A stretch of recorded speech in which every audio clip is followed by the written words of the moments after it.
Hallelujah, hallelujah, hallelujah, hallelujah, hallelujah.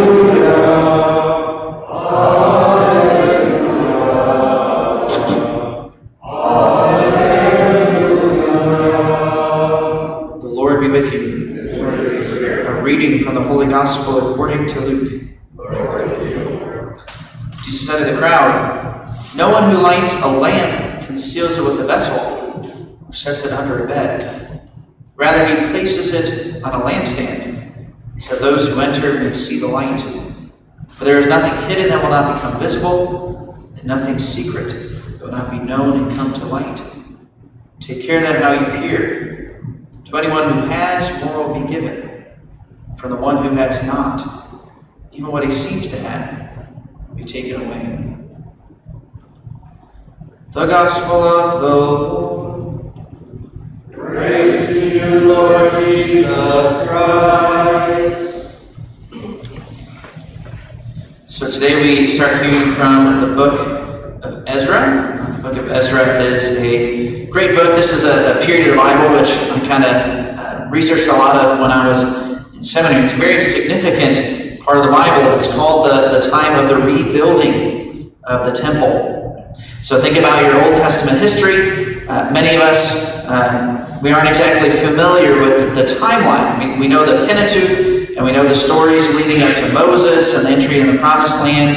Maybe we remember some of the stories of Joshua, but then there's a part of the Old Testament, which really the majority of the Bible, the majority of the Old Testament, speaks about the time of the exile.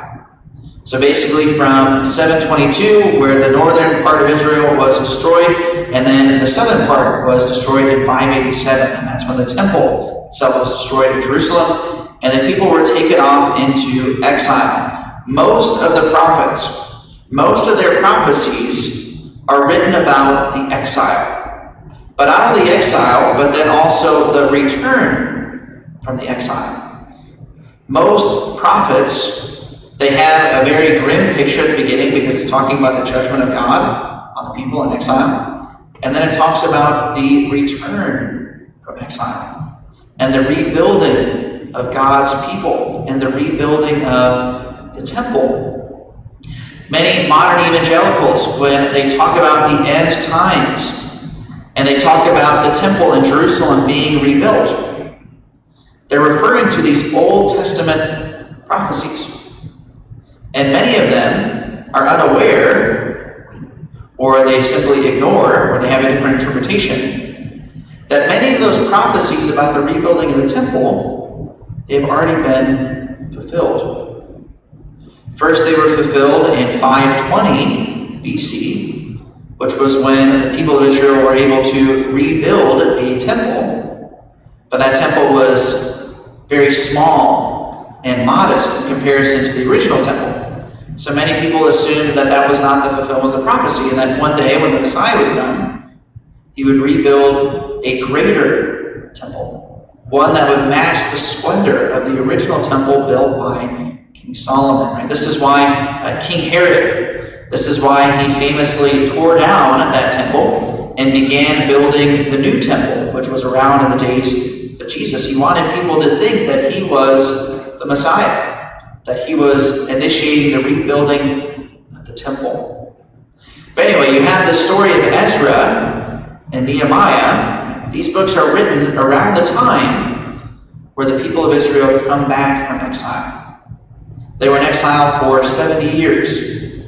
And then there was a man named King Cyrus of Persia who allowed the people of Israel to return to the Holy Land, to return to Jerusalem and build the temple. What's kind of interesting about this King Cyrus is that he's kind of an anomaly in the Old Testament. Oftentimes when prophets were prophesying about the future in the Old Testament, they kind of used vague language. But the prophet Isaiah actually prophesied about this King Cyrus of Persia. And he didn't just say a king would allow them to come back, he named him King Cyrus. Josephus, the Jewish historian, he said that one of the reasons why Cyrus, the king of Persia, let the people of Israel return is because he was actually given the book of Isaiah by some of the Jewish scribes living in his kingdom. And there he discovered that he had been prophesied about 150 years before. And so he let the people of Israel come back to the Holy Land and build the temple. Now, many people, when they hear this story, they think, this just seems like, is this really possible? Especially many modern skeptics, many modern scholars, right? They read this and say, there's no way that Isaiah prophesied by name this king. And it just so happens that about 50 years ago, some archaeologists were digging up in Persia, and they found something called the Cyrus cylinder.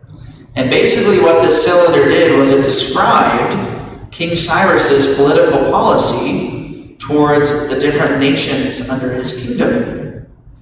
And sure enough, that cylinder coincides very well with what we read in the book of Ezra. That Cyrus was extremely tolerant in his day for the different religions in his kingdom. And that oftentimes he even gave government funds to those people to build up their kings, their temples, their religions. It coincides very well with what we read in the scriptures. So King Cyrus is one of those examples in the Old Testament where again and again, the more skeptical people become about the Bible, the more archaeology and extra biblical history is actually pointing to the truths of the Bible. Now, what I think is just the last thing for us, I think one of the reasons why I love this period of the Old Testament is because of this spirit of rebuilding. The Psalm today describes their experience. When the Lord brought back the captives, we were like men dreaming. Our mouths were filled with laughter, our tongues with rejoicing. Then we said among the nations, the Lord has done great things for us. Restore our fortunes, O Lord, like the torrents in the southern desert. Although we went forth weeping, we came back rejoicing. The charism of rebuilding, that in every age of the church, there are many people who take a very pessimistic and cynical stance of the church. In modernity, we have specific challenges that face us that are unique in church history. But the fact that the church is being opposed, the fact that the church is struggling is nothing new.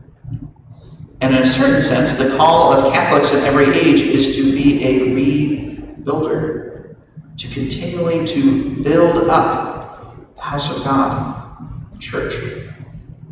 So I think when we put ourselves in the shoes of the people in Ezra and Nehemiah, there are great lessons that we can take from it. So I encourage you to focus on that the rest of this week as we hear from Ezra during these days of rebuilding of the temple.